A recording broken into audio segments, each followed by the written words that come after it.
Isang magandang hapon po sa ating lahat. Meron nagdala sa atin ng e-bike, ipapa-upgrade. Kasi medyo mabagal yung takbo niya. Para bumilis-bilis, nagdagdag tayo ng isang baterya. Yan, naging 72 volts na yung e-bike ni Madam. 3 wheels to na parang motor.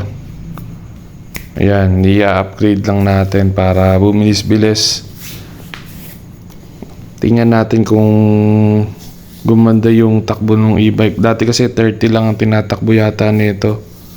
Kaya ngayon, titingnan natin kung bumilis. Ayan po yung takbo niya ngayon. Dati nababagalan si Madam pagka siguro naiinip siya pagka bumabiyahe. Kaya medyo gusto niya ng konting bilis. Ngayon tingnan natin kung okay na sa kanya tong ganitong kabilis.